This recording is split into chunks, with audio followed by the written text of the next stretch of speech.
I like it.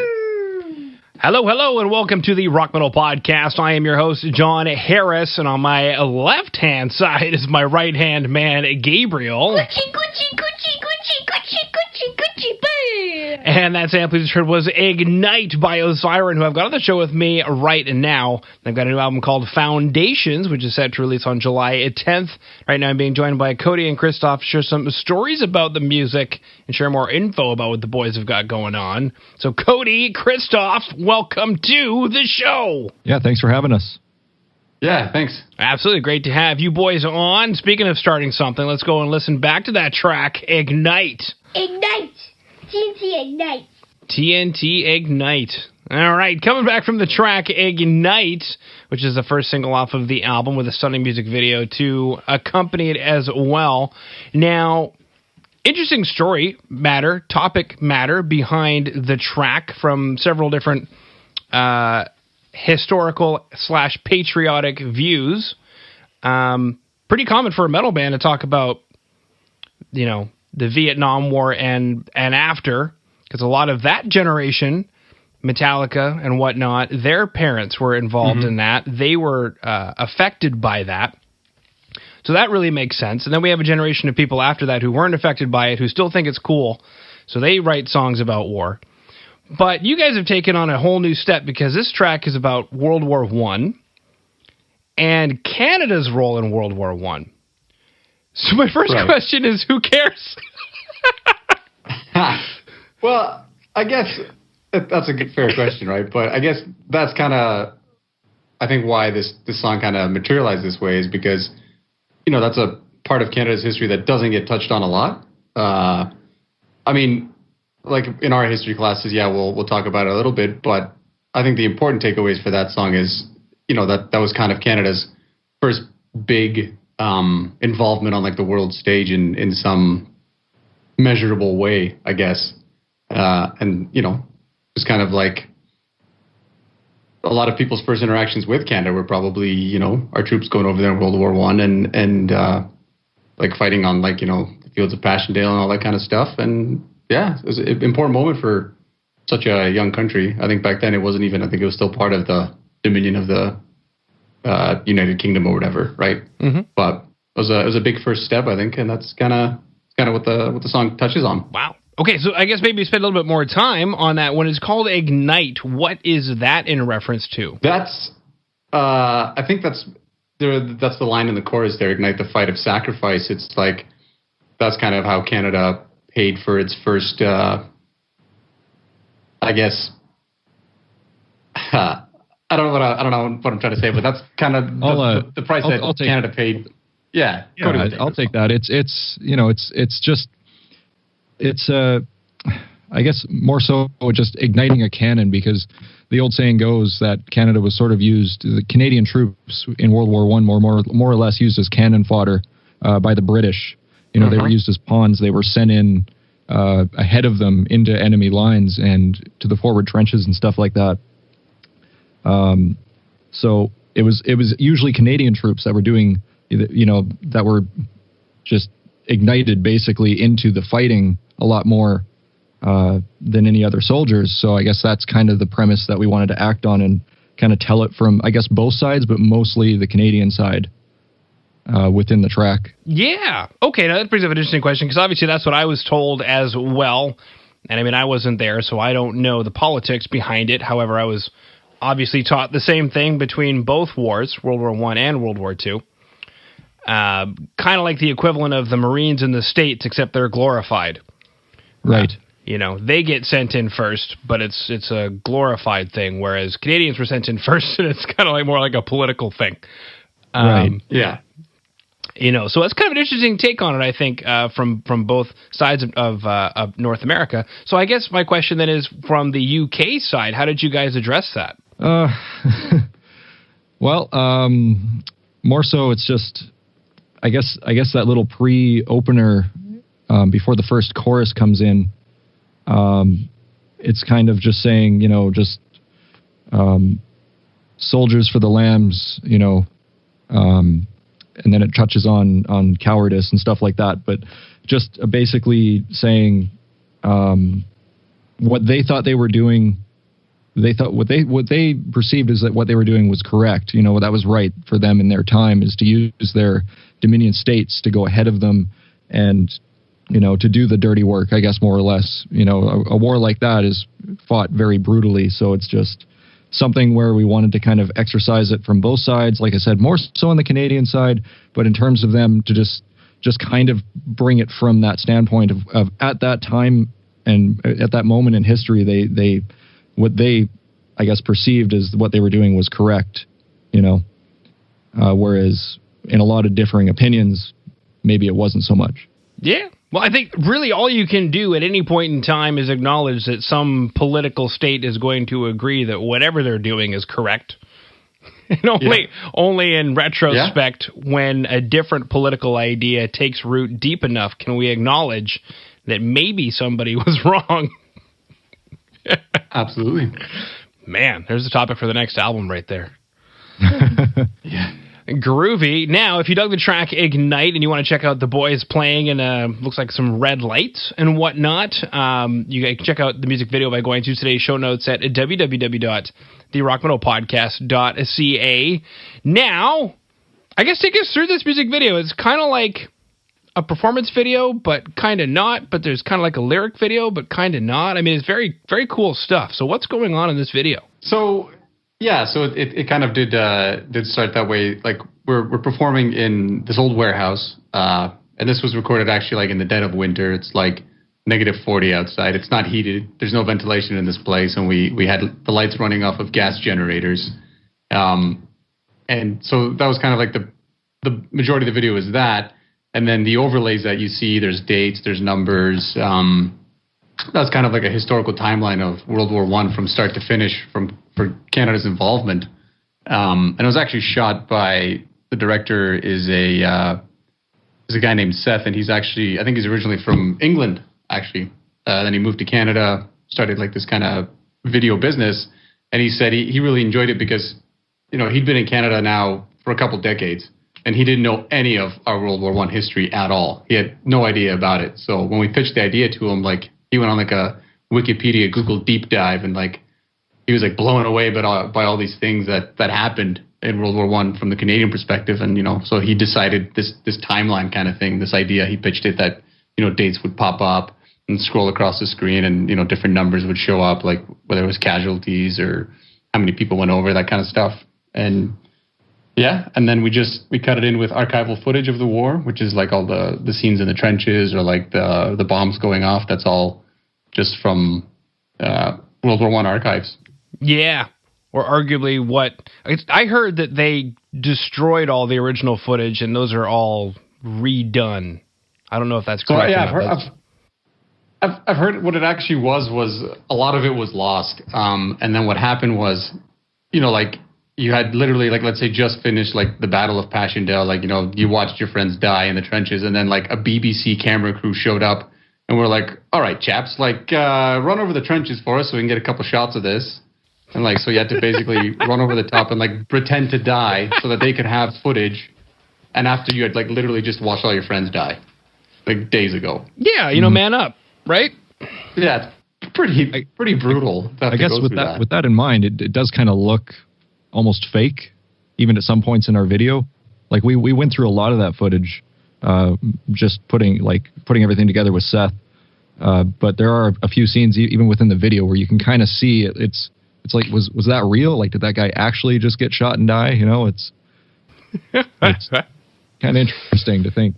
Well, you know what doesn't not look not real or not real not is you boys playing some sick riffs there. So, you know. Thank you. It was all Cody. Okay, perfect. Oddly enough, it reminds me of trying to remember the Pantera music video. I think it's 5 Minutes Alone. A lot of the close-up guitar shots really remind me of that kind of era of music video. Yeah, for definitely. sure. And that's kind of the vibe we wanted to. Like, speaking solely for myself, I'm a giant Pantera fan, so. Yeah, 5 Minutes Alone or like I'm Broken, right? With like, you know, the camera just kind of going around the room as like the band jams. Like, you know, it's a simple video idea. It's not it's not like a huge production. Not that there's anything wrong with the huge production, but it's awesome. It gets the energy across. It gets like the cool shots of like the drummer doing whatever the drummer does, and then the guitar players and the bass player doing whatever we do. The bass player and guitar players do. Yep. Yeah. No, it was really interesting actually to work with Seth on that front because he's a big metal fan himself, and he kind of definitely, I think my personal opinion of it, he definitely pays homage to kind of everything that's come before it, in terms of just the genre and the videos that have been produced in the past for other bands and artists.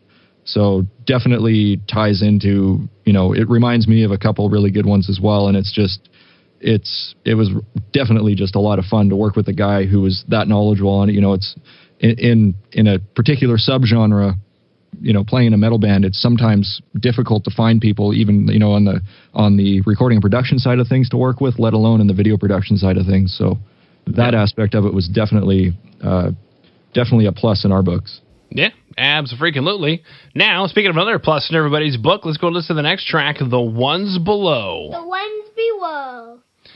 All right, come back from the track, The Ones Below. Now, this World War I, or Canada's involvement in World War I, is that solely tied to Just Ignite, or is this something that starts to encompass the entire album? And if so, who are the ones below?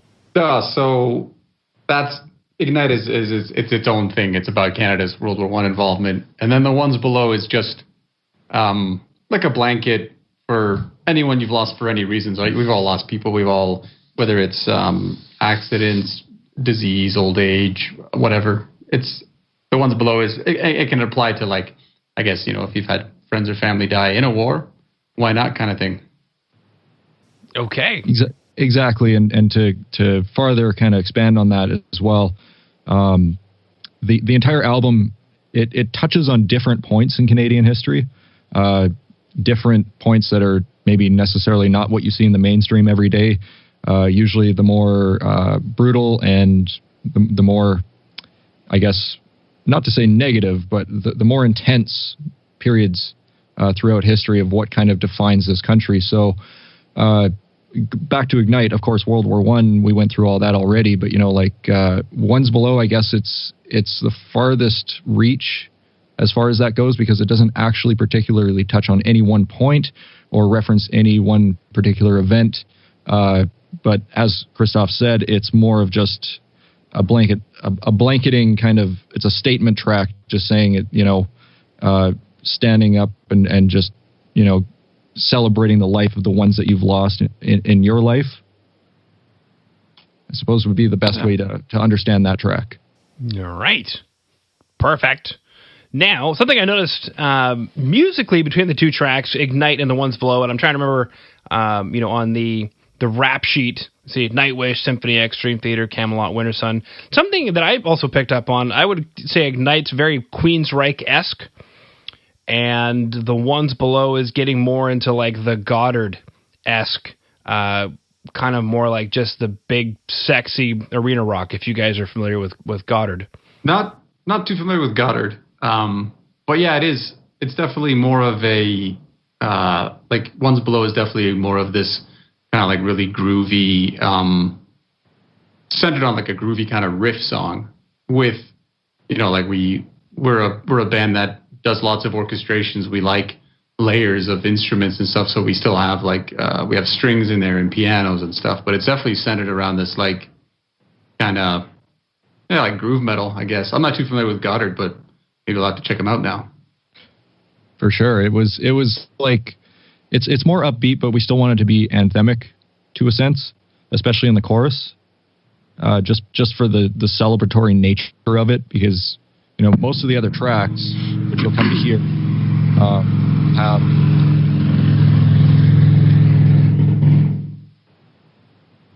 Okay, that was an airplane. Most of the other tracks will have... In the studio? No. Not here. It wasn't me. No, it's on my end. Sorry, there's... yeah. Okay, back to that. So, most of the other tracks have, a rather dark, sinister nature to them, I guess, in what they're conveying lyrically. This one is, of course, the opposite of that. It's definitely a standout, just lyrically and from the theme of the whole song. it's definitely a lot more upbeat than the rest of the album. Wow. Okay, now something you mentioned was more upbeat than the rest of the album. So is it kind of like a black sheep of happiness? I guess you could say that. That's a good way to describe it, actually. That would be, yeah. Oh, cool. Now, for those who dug the tracks Ignite and the ones below, we super excited to there is a full album coming on July 10th called Foundations. And with regard to, these two tracks being rather different from each other, my big question is, well, what is Foundations? What should we expect when we pick it up? I know that Christoph, you mentioned you guys like to layer a lot of orchestrations and multiple instruments, and obviously the recording is done quite well, and you guys are serious about the music video front as well. But when you set out to create the album Foundations, what was the intention? Well, so I guess musically the intention was to just kind of because going back to like how we like to have these orchestrations, we like to have like lots of layers. Normally in our previous two albums were concept albums, so it'd be like one central lyrical theme or story, and then you'd encompass it with a bunch of songs. Whereas this time we kind of wanted to write basically more focused songs musically, so we didn't want to necessarily have like large instrumental sections if we didn't need them, kind of thing. We used to do that quite a bit more because me and Bobby, the other guitar player, Bobby used to sing, so we would play solos and stuff because then he would have to sing less because he didn't really like it. But now we have like a whole ensemble where everyone has like very like showable talents, kind of thing. So we just wanted to clean up our writing. We wanted these songs to be concise and focused, kind of like the opposite of this rant that I just went on. But yeah, so like musically it was that, and then lyrically the lyrics kind of came afterwards, and they were written by our singer Reed. So the lyrical ideas were kind of driven by him and kind of where he wanted to take it, but the songs were kind of done, I guess, before, in a way. The music, Christoph means the music. Just the music part, the instrumental parts were all written well in advance before we really came up with and had a theme to go with. Yeah. But it kind of took shape fairly quickly after that. Like once Reed decided on what he wanted to do, he kind of approached the rest of us with it. Said like, hey, why don't we do something that's relative to Canadian history, and if this is going to be something that we are able to get out there as an album or an EP or whatever it's going to end up being, just to have something out there that kind of identifies and explores Canadian identity more than anything else. As a metal album, not so much as a concept album in itself, but just something that explores Canadian culture, which is something that's usually not seen in music, let alone in metal. I have a tear to my eye. You guys are so patriotic. Especially that Christoph guy. Is he there? There he is. He's here. Okay. Yeah. All right. I'm still here. All right. He's just, the way the camera is, I couldn't see him. Like, oh, he took another call. How dare he? On mine, it shows me my whole camera, but I guess it. Because I'm in a smashed call with you boys. I basically get whoever's speaking, I get their full camera, but whoever's not speaking, I get a smaller camera. Oh, okay. Yeah. No worries. Groovy. All right, now quarantine's been mentioned a few times here, so obviously summer festivals and tours, those things aren't happening. So my question then is, any other news that maybe I missed that you guys have cooking? Well, we did do, I guess, a series of isolation jams over the last couple of weeks, which it was just basically all of us in our own homes. We played our part like once through, and then we just smashed it all together. And that's all of our old kind of songs from our previous albums. And then, obviously we would have loved to, and originally we scheduled like a release for this album earlier in the year, but everything had to get pushed back. Likely we probably won't be playing a traditional release show. We'll have to think of something outside of the box. Maybe that's like an online release show or something, like a streaming event or something. Yeah. And yeah, I guess until. Sorry, Chris. Go ahead. I guess it's possible by the time this airs, we might have something together. So I guess hopefully just keep checking our socials and just look for that information. But we aim to have something in the works for it. We were looking at the possibility of doing something here in Calgary with New Level Brewing. Just not sure if that's going to be able to come to fruition just yet, just because of everything going on, you know. And then, as Chris said, yeah, we had preliminary plans to tour on this release and do a whole bunch of really fun stuff this year, but unfortunately, obviously, that's not going to happen. So, just got to think outside the box on this one and see what we can accomplish and get done with it. Okay, perfect. All right. Well, boys, thank you so much for coming on to the Rock Metal Podcast. Hey, thanks for having us. This was awesome. Yeah, anytime, man.